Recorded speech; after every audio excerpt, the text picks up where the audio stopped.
여러분 안녕하십니까. 뉴스와이드 시작하겠습니다. 지난주 금요일 퇴거한 윤석열 전 대통령이 오늘 첫 형사재판에 출석했습니다. 사조와 재판이 열린 법원은 길 하나를 사이에 두고 있습니다. 법원 앞에는 지지자와 반대자가 모여서 재구속과 무죄를 주장하면서 시끄러웠습니다.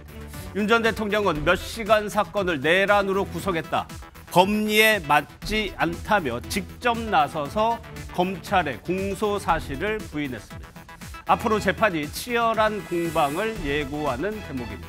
여기에 오세훈 시장과 유승민 전 의원의 불출마, 한덕수 대행의 차출로는 국민의힘 경선의 최대 변수로 떠오르고 있습니다. 또요, 이재명 대표를 겨냥한 보수의 빅텐트가 쳐질 수 있을지까지 하나하나 살펴보도록 하겠습니다. 그럼 먼저 오늘 윤 전 대통령 법정 출석과 법원 앞 영상 보시고 본격적으로 시작하겠습니다.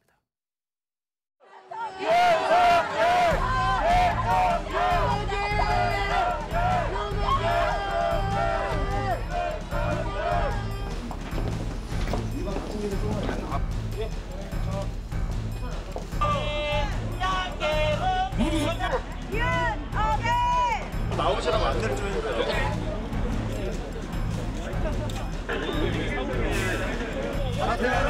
사퇴하라! 윤석열!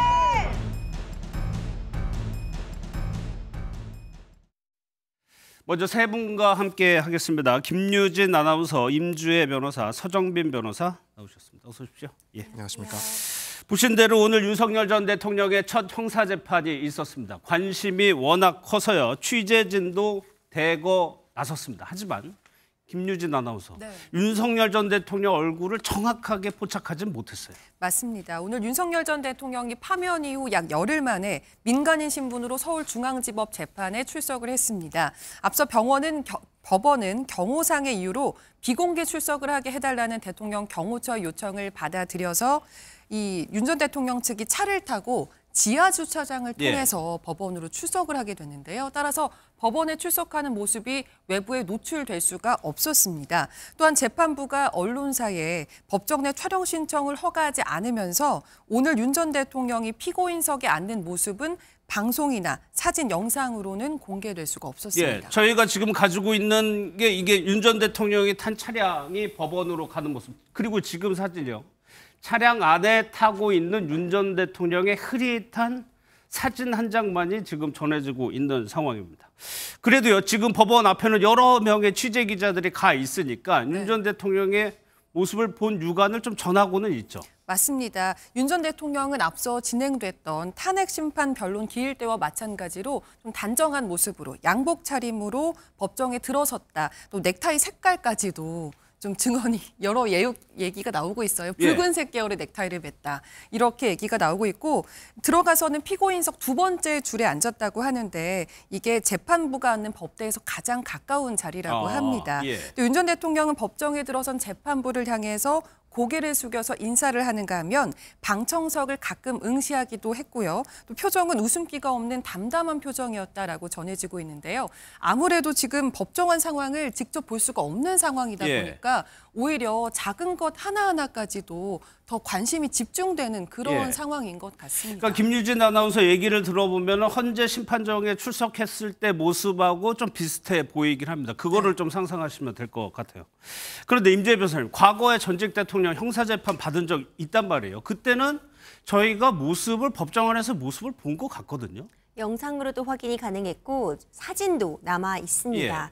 이전의 사례들을 보자면요. 최근에 일단 이명박 전 대통령의 뇌물수수 관련된 이 형사재판, 이 과정에서 이명박 전 대통령 같은 경우에도 촬영에 동의하지 않았습니다. 그러니까 국가 위신이 떨어질 수 있다, 이런 이유를 들어서 촬영에 동의를 안 했지만 재판부에서는 공공의 이익이 크다고 판단을 해서 이 재판이 진행되기 직전에 개정 전이라고 볼 수 있는데 이 개정 전 상황에 대해서는 촬영을 허용을 했고요. 그렇기 때문에 우리가 이 상황, 이 재판정 안으로 이명박 전 대통령이 입장하고 있는 이런 모습은 확인이 가능했습니다.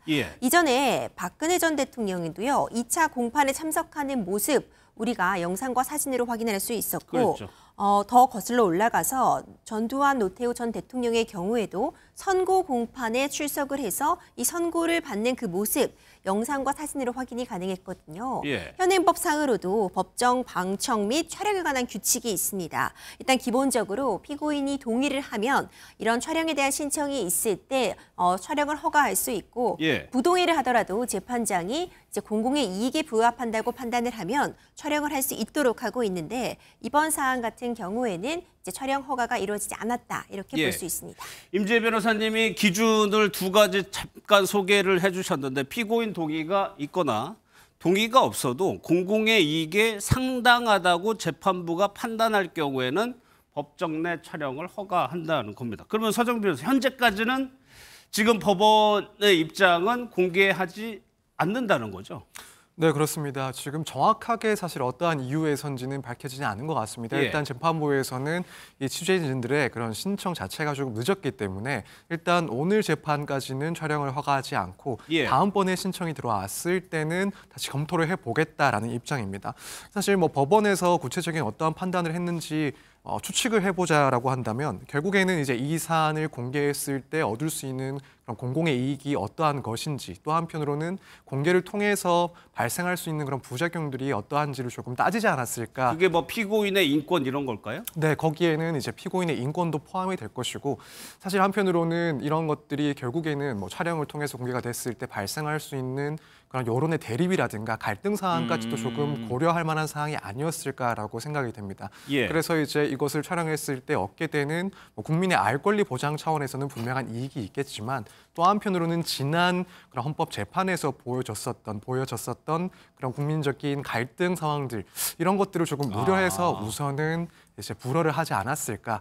다만 앞으로는 또다시 신청이 들어왔을 때 검토를 한다는 걸 보면 예. 구체적인 판단에 따라서 향후에 그런 방식이 조금 바뀔 수도 있다라고 보여집니다. 예, 이 결정을 지금 재판부가 윤석열 전 대통령을 구속해서 석방 결정을 내렸던 그 재판부가 지금 형사 재판을 하고 있는 거죠. 그렇습니다. 서울중앙지방법원 제25 형사부입니다. 제25 형사부는 사실상 지금 이 12.3 비상계엄 사태에 대해서 이 형사재판을 전담하고 있다. 이렇게 또 평가도 가능하거든요. 예. 그리고 무엇보다도 이제 주목할 만한 그런 지점이 3월 7일에 있었던 윤석열 대통령에 대한 구속 취소 결정, 이 구속 취소 결정을 내린 재판부도 이 형사 제25부입니다. 그렇죠.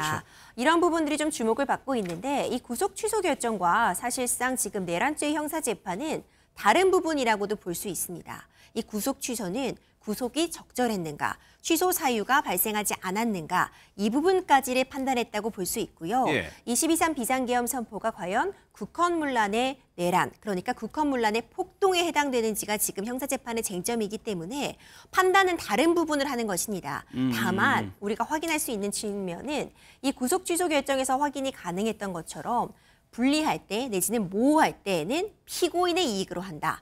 이런 부분을 좀 확인할 수 있는 그런 부분이 있었고요. 뿐만 아니라 어떤 절차상의 어떤 흠결이 있어서는 안 된다. 공수처의 수사권 같은 부분에 대해서도 의구심을 표했었기 때문에 예. 이 재판부가 굉장히 원리 원칙적으로 정확하게 이 법리를 따져볼 것이고 절차의 위법 사항이 없는지까지도 좀 심도 있게 살펴볼 것이다. 이런 예측이 가능하다고 예. 저는 보고 있습니다. 근데 김유진 아나운서 오늘 재판부가 낸 입장을 보면은 추후에 다시 한번 검토를 해볼 것 같이 좀 얘기를 했어요. 맞습니다. 재판부는 오늘 이 촬영 신청을 받아주지 않은 것에 대해서는 촬영 신청이 좀 늦게 이뤄져서 요 필요한 절차를 충분히 검토할 시간이 부족했다는 취지로 이야기를 했는데요. 예. 다만 촬영 신청이 다시 제기가 되면 이후에 허가 여부를 다시 판단하겠다고 해서 오늘은 일단 비공개로 진행이 됐지만 앞으로의 재판은 다를 수도 있다. 이런 가능성을 내비쳤습니다. 그리고 임 변호사님 어떻게 예상을 해볼 수 있을까요? 다음 재판부터는 글쎄요. 쭉은 아니더라도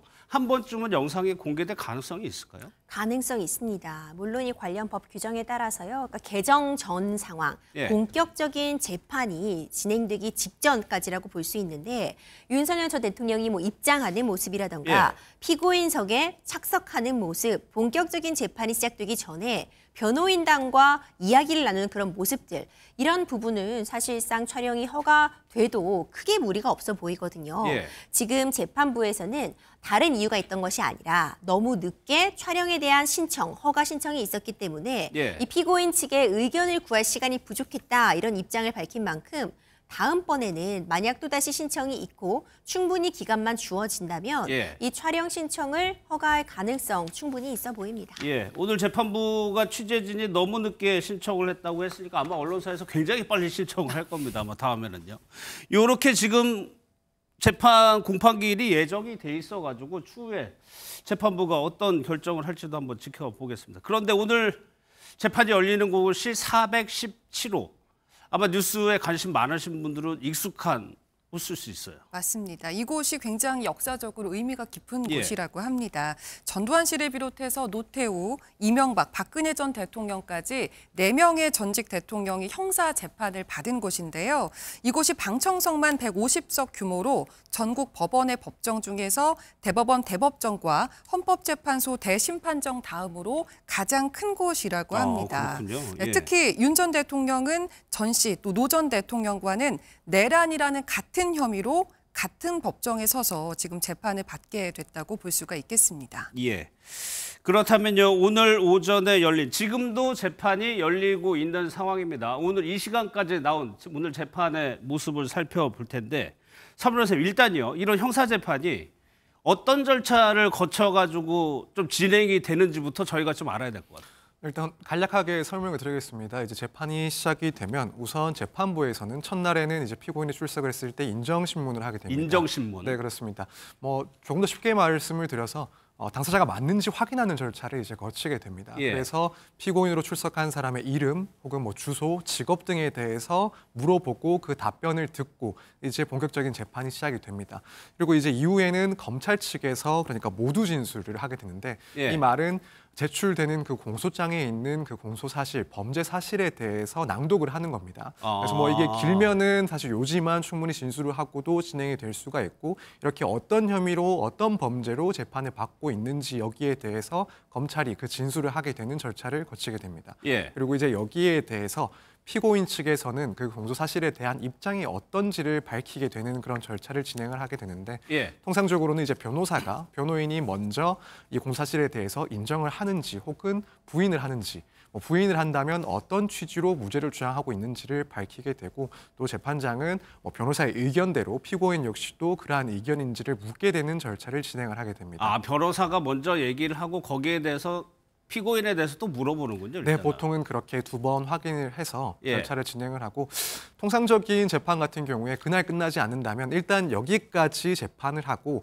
다음번에 뭐 증인신문 그런 절차들을 진행하기 위해서 일정을 잡고 보통 그날 재판은 일단은 마무리가 되긴 합니다. 예. 다만 지금 윤 전 대통령의 사건 같은 경우에는 이미 앞서 있었던 공판 준비 기일에서 앞으로의 재판에서 증인신문들을 어떻게 할지를 미리 일정들을 조율을 했었고 따라서 오늘 이어서 증인신문까지 또 그렇죠. 이어지고 있는 상황이고요. 지금 오늘 조성현 단장 그리고 김영기 대대장에 대한 증인신문이 진행이 되고 있고 이 증인신문이 모두 마쳐지고 나서는 이후에 이제 또다시 구체적인 재판 일정에 대해서 조율을 하고 재판이 마무리되게 됩니다. 예. 여기서 이제 검찰 측에서 공소 사실 모두 진술을 하고 이제 피고인 측에서 거기에 대해서 또 이제 반박석에 모두 진술을 하는데 서문호 선생님 통상적으로 변호사가 한다고 했는데 오늘은 좀 달랐는데 그 내용은 좀 뒤에서 보기로 하고 먼저요 인정신문이라는 거 이게 임 변호사님 뭐 직업 이름 저희가 이제 유명인들 재판을 받게 되면은 언론에서 많이 쓰는 내용인데 이번에는 조금 달랐다면서요. 그렇죠. 원래 인정신문을 하는 이유는요. 그 당사자가 아닐까 봐 인정신문을 하는 겁니다. 맞는지 확인한다는 거죠? 그렇죠. 지금 재판을 받아야 되는 그 피고인이 맞는가 이런 부분을 확인하는 그런 취지에서 이름이나 뭐 주민등록번호, 생년월일 그리고 주소 이런 부분들을 확인하는데 예. 사실상 윤석열 전 대통령 같은 경우에는 누가 봐도 윤석열 전 대통령이겠죠. 그렇죠. 예. 그럼에도 불구하고 인정신문은 주어진 절차이기 때문에 진행을 하게 됩니다. 아, 반드시 해야 되는군요. 그렇죠. 하지만 조금 달랐던 점이 있다면요. 예. 보통의 경우에는 뭐 이름을 묻고 그리고 이제 주소를 묻고 직업을 묻고 그러니까 재판정에서 질문을 던지고 피고인이 이에 대한 답변을 하는 구조로 되어 있었다면요. 오늘은 이제 재판장이 개정 선언을 한 뒤에 신원을 확인을 하기 위한 그런 인정신문 절차를 시작하면서 인적 사항을 확인하겠다. 생년월일은 1960년 몇 월 며칠, 직업은 전직 대통령, 주소는 어디인가 이렇게 주소만을 질문을 던진 거죠. 결국 전직 대통령이라는 그 단어가 이제 재판부 입에서 나온 단어이다 이렇게 보여지고요. 예. 이전에 전직 대통령들의 그런 형사재판 과정에서는 재판부에서 인정신문을 위해 직업을 물었을 때 박근혜 전 대통령 같은 경우에도 이제 무직이다. 이명박 전 대통령 같은 경우에도 무직이다. 이렇게 직업을 밝혔던 전이 있었습니다. 예. 그러니까는 이제 두 전직 대통령 같은 경우에는 재판장이 이 질문들을 하나씩 한다는 겁니다. 이름은 무엇이냐. 이렇게 생년월일 그리고 거주지까지 하나하나 물어가지고 인정신문이라는 걸 했는데 이번에는 판사가 어느 정도 얘기를 하고 직업까지도 소개를 해준 다음에 주소 정도만 물었어요. 조금 과거 선례와는 조금 다른 것들이 눈에 보이긴 하는데 일단 진행이 됐습니다. 뭐 많이들 아실 것 같아요. 핵심 쟁점 짧게 좀 요약해 볼까요? 네, 일단 이번 형사재판 같은 경우에도 이전에 있었던 그 탄핵 심판과 마찬가지로 예. 그 소추됐던 사유 그 대부분이 마찬가지의 동일한 쟁점이라고 보시면 되긴 합니다. 사실 이제 문제가 되는 것은 결국 국헌 문란의 목적이 있었는지 그리고 그를 위한 폭동이 있었는지 두 가지죠. 이 두 가지가 예. 실체적인 쟁점이 되는 건데 일단 뭐 이런 소추 사유와 연결해서 판단을 해 본다면 우선 비상계엄의 선포가 과연 적법한지 여부에 대해서 쟁점이 되고 있습니다.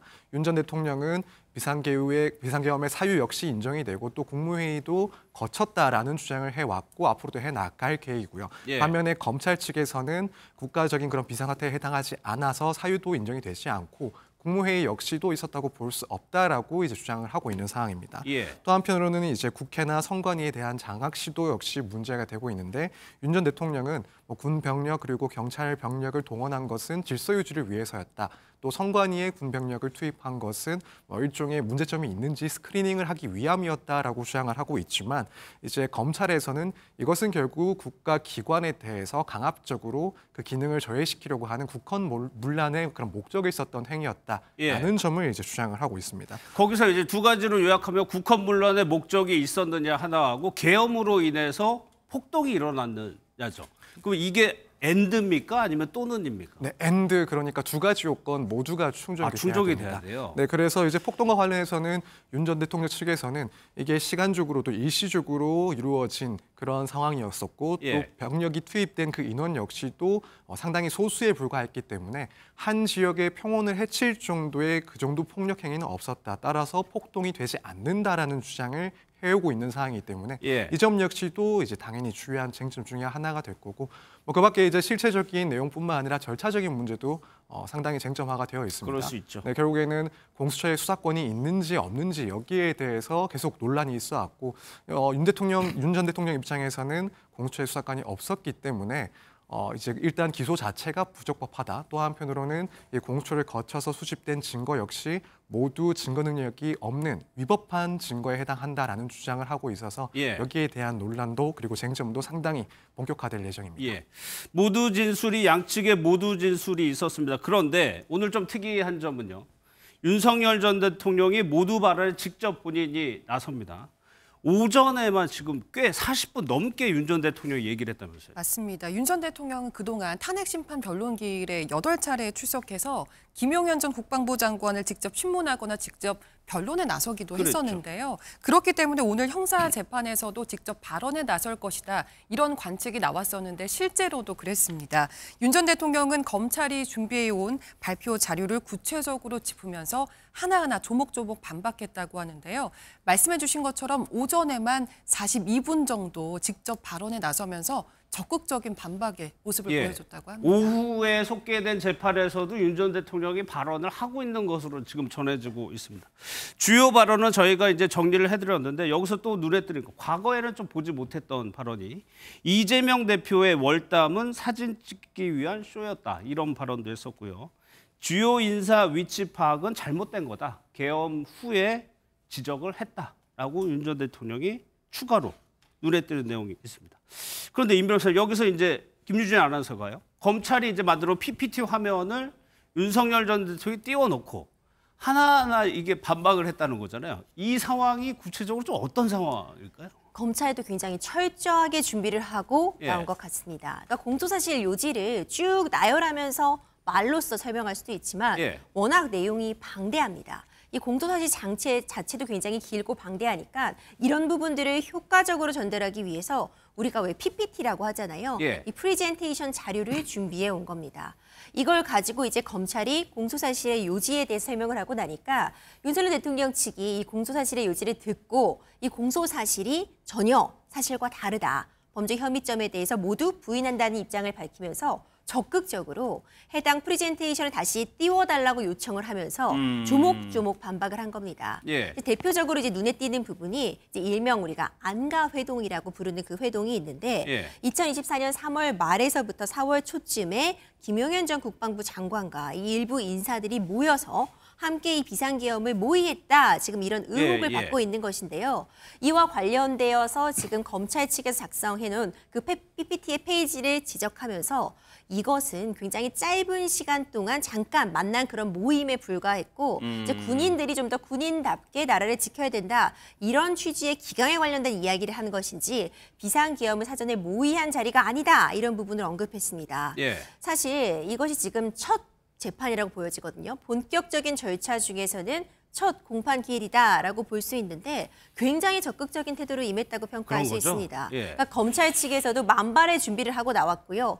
이에 대해서 이 자료를 오히려 역으로 활용을 하면서 예. 그 자료에 대해 조목조목 윤석열 대통령이 직접 반박하는 모습 보여줬다는 점에서 굉장히 의미 있다고 보여집니다. 그러니까 피고인 측에서 검찰의 공소사실 한번 띄워보라고 해가지고 그 피고인이 직접 설명하는 거 상당히 이례적인 거죠, 이 장면도. 그렇죠. 쉽게 산정하기는 좀 어려운 측면이 있습니다. 그리고 예. 오늘 첫 공판 기일이잖아요. 기본적으로 어떤 공소사실의 요지를 검찰 측에서 쭉 이야기를 하고 나는 이 전체 혐의에 대해서 인정하지 않는다 취지 정도를 하고 원래는. 그렇죠. 보통 그리고 일반적인 경우라면은 변호인이 적극적으로 나서게 됩니다. 어찌 보자면은 윤석열 전 대통령이 피고인의 신문에서 굉장히 적극적으로 예. 본인이 법조인 출신이었다는 점을 지금 10분 활용한 그런 방어 전략을 펴고 있지 않나 싶습니다. 예. 뭐 특히나 검찰총장 출신이죠. 대략적으로요. 헌법재판소 최후 진술에서 했던 주장의 연장선상의 얘기가 지금 나오고 있는 것 같습니다. 그때 영상 좀 보도록 하겠습니다. 12.3 비상계엄은 과거의 계엄과는 완전히 다른 것입니다. 계엄의 형식을 빌린 대국민 호소입니다. 이 나라가 지금 망국적 위기 상황에 처해 있음을 선언하는 것이고 주권자인 국민들께서 상황을 직시하고 이를 극복하는 데 함께 나서달라는 절박한 호소입니다. 이런 취지의 주장을 윤 전 대통령이 직접 하고 있는 것으로 보입니다. 그런데 서 변호사님, 오전에만 42분 언론이 전하기를요. 이것도 상당히 이례적인 거죠. 네, 상당히 이례적인 시간이긴 합니다. 예. 이제 물론 뭐 규정이 정해져 있는 것은 아니기 때문에 이제 재판장이 뭐 제지를 하지 않는다라고 한다면 시간과 상관없이 피고인 본인이 의견을 진술할 수 있긴 한데 재판장의 재량으로. 네, 그렇습니다. 예. 그런데 이제 통사의 경우에는 뭐 여러 사건들이 또 진행되고 있는 법정이다 보니까 상당히 짧게 진행을 하거나 혹은 길어지게 되면 재판장이 제지를 하고 뭐 자세한 내용은 의견을 따로 제출하라라는 식으로 정리를 하긴 합니다. 예. 그래서 보통의 경우에는 지금 이 진술이 나온 단계에서는 뭐 공소사실에 대해서 인정을 한다 혹은 부인을 한다. 부인을 한다면 이러한 이유에서 부인을 하는 거다. 간략하게만 진술을 하고 다음 절차로 진행이 되는데 예. 지금 오전에만 이제 40분 넘게 관련된 진술을 하고 또 오후까지를 포함하면 79분 상당 이제 윤 전 대통령이 발언을 했다라고 할 시간이 합니다. 없네요. 네, 예. 사실 이 정도 시간이면은 일반 형사 사건에서 뭐 변호인이 최종 의견을 진술하는 것보다도 훨씬 긴, 아, 그것보다도 그래요? 예, 몇 배는 더 긴 시간이라고 볼 수가 있을 만큼 예. 상당히 긴 시간이고 사실 첫 절차이다 보니까 간략하게 진행을 할 수도 있음에도 불구하고 이 지금 PPT 내용들을 하나하나 반박하는 본격적인 어떻게 보면 실질상의 그런 변론들을 첫 시작 단계부터 했다라고 볼 수가 있을 것 같습니다. 하나만 더 여쭤볼게요. 근데 헌재에서는 윤 전 대통령이 직접 질문을 하려고 하니까 재판관들이 좀 제지하는 모습이 있었거든요. 형사재판에서는 그런 뭐 특별히 그런 관행이 없습니까? 사실 형사 재판에 있어서도 거의 유사하게 재판이 진행이 되긴 헌재하고요. 합니다. 네, 예. 뭐 발언이 지나치게 길어지고 있다라고 한다면 뭐 시간상 문제로 조금 제지를 할 수도 있고 또 말씀하신 상황처럼 증인신문 과정에서 변호인이 주도하는 것이 아니라 피고인이 이제 증인신문 과정에서 개입을 하면서 예정에 없던 식으로 증인신문이 이어진다라고 한다면 예. 재판장이 거기에 대해서 적절하게 제지를 하고 뭐 변호인을 통해서 질문을 하라라는 식으로 질서 유지를 위해서 그런 것들이 충분히 가능은 합니다. 다만 지금 뭐 현재 시작 단계이기도 하고 이 재판부가 어쨌든 조금 시간이 길게 보고 최대한 그런 피고인의 권리를 보장한다라는 것도 조금 고려를 하지 않나. 예. 그래서 상당한 시간까지를 이제 소요하는 것도 어느 정도 허용을 해주고 있는 상황으로 이해가 됩니다. 예. 그리고 나서 다음 절차가 증인 신문입니다. 오늘 증인으로 나오는 사람들을 보면은 헌재에서도 상당히 신경을 써서 신문을 했던 사람이에요. 특히 조성현 단장 같은 경우에는 헌재가 유일하게 직권으로 불러서 증언을 들었다는 건데 이 정도 보면 임 변호사님 굉장히 좀 첫 재판부터 굉장히 중요한 이슈를 다루고 있는 것 같아요. 그렇죠. 그러니까 이 증언을 통해서 이 증인을 통해서 확인하고자 하는 바는 아마도 재판부에서는 과연 이 비상계엄을 해제할 수 있는 곳이 국회잖아요. 예. 이 국회의원들이 이 의결 정족수를 채우지 못하도록 구체적으로 이 국회의원들을 이 본회의장 밖으로 끄집어내라는 그런 지시가 있었느냐, 이 부분을 확인하기 위한 작업이라는 점이 충분히 예측이 됩니다. 예. 특히 헌법재판소에서도요, 이 조성현 경비단장 같은 경우에는 유일하게 직권으로 신청한 증인이었습니다. 맞아요.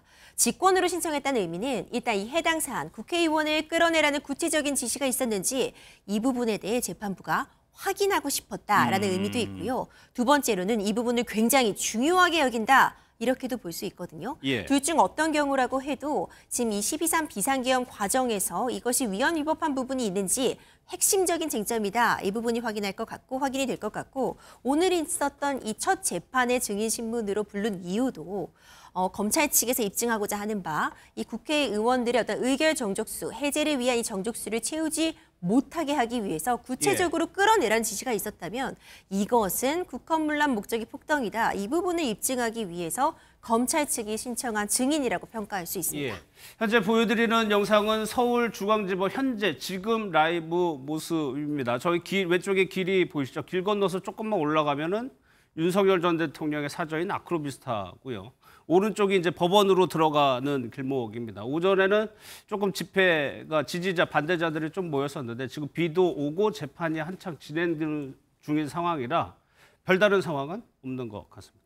근데 김유지 아나운서 이런 증인들이 신청한 증인들이 굉장히 많다면서요? 맞습니다. 지금 검찰에서 요청한 증인만 500명 정도 된다고 그래요? 하더라고요.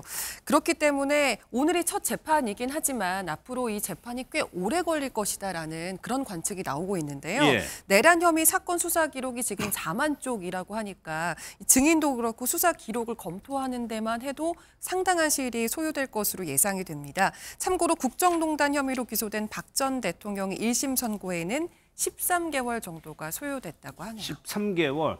사실 전례를 비교하는 게 전례하고 좀 다른 상황들이 많이 펼쳐지고 있어서 전례를 참고하는 게 좀 어떤 의미가 있을지 모르겠는데 서 변호사께서는 이번 1심까지 어느 정도 대략적으로 어느 정도나 걸릴 것으로 좀 예상을 지금 증인이 500명이라고 한다면 그리고 일주일에 한 번씩 증인신문을 진행한다 하더라도 사실 1년을 넘길 그런 정도의 절차들이 진행되지 않을까라고 예상을 해볼 수가 있을 것 같습니다.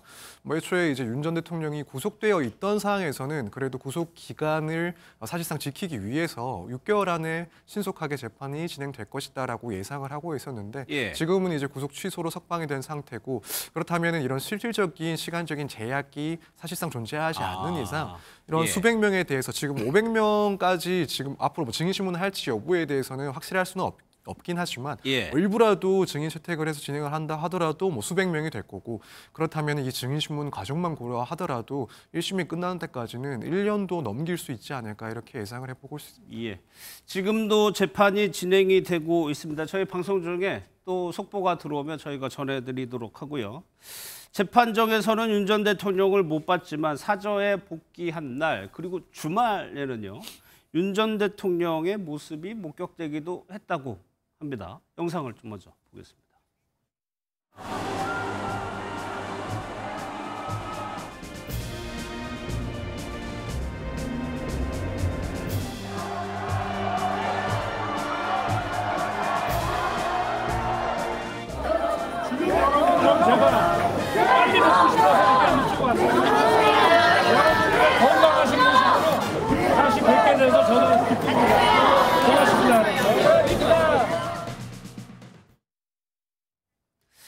이 발언 중에 윤 전 대통령의 발언들이 전해지고 있는데 다 이기고 돌아온 거니까 걱정하지 마시라고 이제 입주민들에게 얘기를 했다는 겁니다.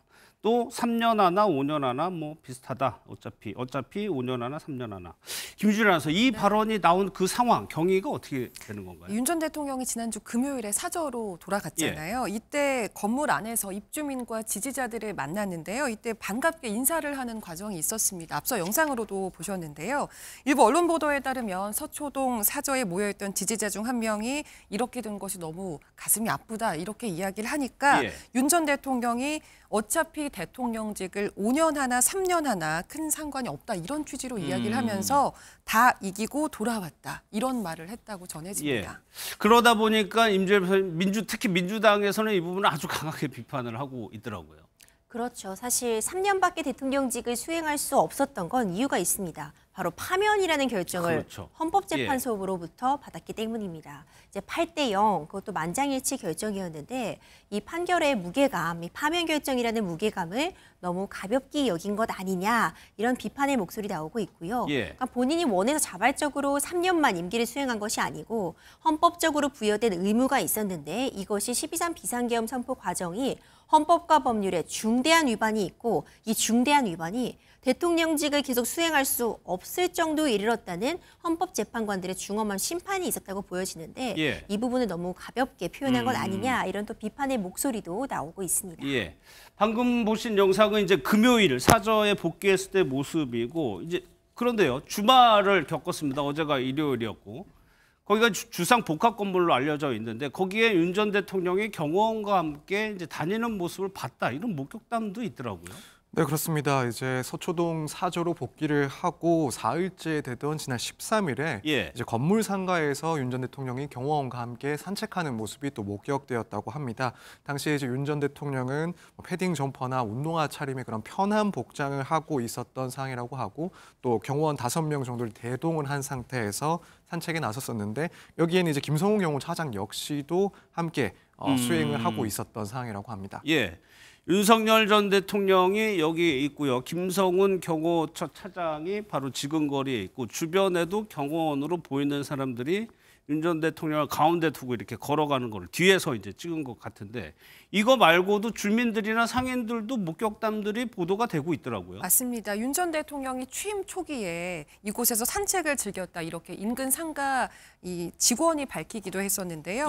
운동 삼아서 슬리퍼를 신고 굉장히 편한 차림을 하고서 상가 복도를 운동 삼아서 왔다 갔다 하는 모습을 봤다 이런 얘기도 나왔었고요. 한 주민에 따르면 윤 전 대통령이 지하 1층의 상가를 자주 돌아다녔다 이런 이야기를 합니다. 취임 전에 검찰총장 시절에도 점심시간쯤에 정장 차림을 하고 이렇게 돌아다니는 모습을 본 적이 있다 이렇게 증언한 경우도 있었는데요. 윤 전 대통령의 경호진도 이 취재진을 크게 막지 않았다고 하더라고요. 인근 상인들은 대통령과 사진을 찍어도 되냐 이렇게 경호원에게 물어보니까 마주쳤을 때 직접 윤 전 대통령에게 여쭤보면 아마 찍어주실 거다. 아마 찍어주실 거다. 네, 이렇게 이야기를 했다고 합니다. 알겠습니다. 다음은요. 윤 전 대통령을 강하게 지지했던 지지자들은 지금 어떤 생각을 갖고 있는지 한번 살펴볼 텐데요. 전한길 씨, 정광훈 목사 이야기 좀 들어보겠습니다. 저는 그 말씀을 들으면서 약간 예수님 같다는 생각이 들었어요. 인류를 구원한 것처럼 당신께서는 파면당해서 이렇게 임기는 끝났지만은 하지만 그로 인해서 자유민주주의를 지켜냈고 그리고 보수 우파들의 결집을 만들어냈다. 저는 이런 생각이 들거든요. 그래서 저는 윤석열 대통령이 척을 지면 안 된다고 생각합니다. 그거는 절대 안 되고 그 선거에 대해서 있잖아요. 많은 국민들 절반 정도가 못 믿겠다잖아요. 원래 100% 믿어야 되거든. 선관위에 대해서는. 여당이든 야당이든 반대할 이유가 하나도 없고 만약에 그걸 반대한다면 저는 대선 불복운동을 할 겁니다. 왜냐하면 그걸 안 고치고 했던 놈이 주범이죠. 사회수석 나하고 이름이 비슷해. 전광삼. 궁금한 게 있으면 사회수석 불러가지고 물어봤더니 윤석열 대통령이 이번에 대선에 나올 수 있냐? 이거는 불가능하다는 거예요. 5년 동안은 안 된다는 거예요. 5년 동안은 안 된다고 하는데 그런데 5년 후에는 나오냐 그랬더니 5년 후에는 반드시 나온다고 이야기하더라는 거예요. 임 변호사님, 전환기 씨 얘기를 들어보면 이 부정선거로는 뭐 헌재 뭐 심리할 때도 대통령 측에서 계속 주장을 했던 건데 아예 기자회견을 열겠다고 했어요? 네, 전환기 씨가 사실 탄핵 반대 집회에도 굉장히 적극적으로 참여를 그렇죠. 하고 이제 마이크를 잡고 그 앞에서 굉장히 연설도 여러 차례 했잖아요. 예. 그러면서 계속 강조해왔던 것이 이 부정선거 의혹입니다. 선관위에 대한 부실한 관리, 그로 인한 어떤 선거의 부실 문제 이런 부분들을 계속 꼬집고 있었기 때문에 결국 파면 결정이 있었고 조기 대선이 치러지게 됩니다. 대선, 결국 또 선거잖아요. 예. 그렇다면 다시 또 선관위 문제 이렇게 또 연결이 되게 됩니다. 그렇다 보니 전환기 씨 입장에서는 선관위 이 부정선거 의혹 이런 부분에 대해서 다시 한번 문제 제기를 할 것이다. 이게 고쳐지지 않는다면 이번에 또 대선이 있게 되는데 난 불복 운동까지 생각한다. 이런 부분을 좀 강조하고 있는 것으로 보이고요. 예. 또 한 가지 또 중요한 발언들을 하고 있죠. 그러니까 윤심이라고 이제 표현을 했는데 이번에 대선을 치르려면은 결국 이 보수 우파의 결집을 이루기 위해선 윤석열 대통령의 그 마음, 윤심을 얻어야 할 것이다. 또 이런 취지의 발언도 하고 있어서 굉장히 정치적인 메시지를 상당히 강한 어조로 내고 있다고 평가가 됩니다. 선 변호사님, 이 정도면은 다시 정치적인 행보라고 할까요? 다시 시작할 것 같다 이런 추정도 나오겠어요. 네, 그럴 것 같습니다. 일단 지금까지의 행보를 봐도 그렇고 또 최근에 뭐 지난 8일 자기의 유튜브 채널을 통해서 이제 26년간 역사 강의를 해왔는데 이것을 그만둬야 되나라고 생각을 하고 있다라고 또 언급을 했습니다. 지난 3, 4개월 동안 자신의 인생이 많이 바뀌었다라고 하면서 이 비상계엄을 계기로 해서 삶이 완전히 변했음을 얘기를 하면서 마치 이 강사의 그런 길을 은퇴할 것 같은 그런 발언을 하기도 했습니다. 그래서 이런 내용과 지금까지의 이런 발언들을 종합을 해보자면 결국에는 뭐 강사 업무를 좀 접어두더라도 정치적인 행보를 더 이어나가지 않을까. 사실 그 전에도 전환기 강사는 이제 윤 전 대통령을 접견을 가기도 했었고 또 구속 취소가 된 이후에는 또 따로 만남을 갖기도 했었습니다. 이런 점들을 종합해 봤을 때는 정치적인 메시지를 더 크게 내고 또 나아가서는 일정한 그런 행보까지도 이어지지 않을까 충분히 예측을 해볼 수 있을 것 같습니다. 자유민주주의를 지키고 보수 우파의 결집을 만들었다. 지지자들을 결집시키고 있는 행보로 좀 풀이 되는데 임주혜 변호사님, 정광훈 목사 발언도 한번 볼게요. 5년 뒤에 대선 출마설을 거론했는데 이게 우리 법제상 가능한 일인가요? 가능하지 않습니다. 먼저 이제 두 가지 측면이 있는데요. 이 헌법재판소에 따라서 지금 파면 결정, 탄핵 심판이 이루어졌습니다. 그렇다면 일단 5년 동안 이 파면 결정이 있은 날로부터 5년 동안은 공무원이 될 수 없습니다. 근데 이 부분이 한 가지 어떤 장애물이라고 볼 수 있고요. 공무원 자체를 할 수 없다. 그렇죠. 그리고 두 번째로 우리나라는 지금 대통령의 임기와 관련해서 5년 단임제입니다. 그러니까 임기가 5년이고 한 번만 할 수 있다. 이렇게 볼 수 있어요. 그러니까 미국 대통령 같은 경우와 이제 비교가 되는데 미국은 임기가 4년이고 다시 한번 할 수 있잖아요. 그렇죠. 이제 그런 부분과 차이가 있다고 볼 수 있어서 결국 지금 이야기하고 있는 5년이 지난 다음에 다시 대통령이 나올 수 있다는 건 헌법 개정이 있지 않는 한 우리나라 법제하에서는 불가능한 상황입니다. 불가능하다. 그럼 서 변호사님, 이런 발언들은 아무래도 지지층 결집, 지지층을 좀 모으기 위한 이런 좀 정치적인 발언으로 해석을 해야 되겠네요. 네, 개인적으로는 그렇게 생각을 합니다. 왜냐하면 일단 법적으로 사실 불가능한 주장을 하고 있는 상황이기 때문에 그렇다면은 결국엔 다른 의도가 있을 수밖에 없다라고 생각이 듭니다. 사실 지금 정광훈 목사 같은 경우에는 이제 윤 전 대통령의 탄핵 심판 과정 그리고 형사 과정, 그러니까 체포 구속되는 과정을 통해서 윤 전 대통령에 대한 그 지지세를 모았고 그 앞으로도 사실 이런 윤 대통령에 대한 지지를 가지고 이 세력을 유지하려고 하지 않을까, 또 지금까지 그런 지위 역시도 조금 강화를 하려 하지 않을까라는 그런 분위기가 감지가 되는 것 같습니다. 따라서 지금 이런 발언들은 결국에는 법적으로는 타당하지 않지만 이제 정치적인 그런 의도 하에서 이루어지고 있는 발언들이 아닐까라고 생각을 하고 있습니다. 정광훈 목사는 이제 정감산 수석의 발언을 이제 전하는 식으로 이렇게 얘기를 했다고 하지만은 사실 전 수석은 그런 얘기 한 적이 없다라고 언론사하고 인터뷰를 했습니다.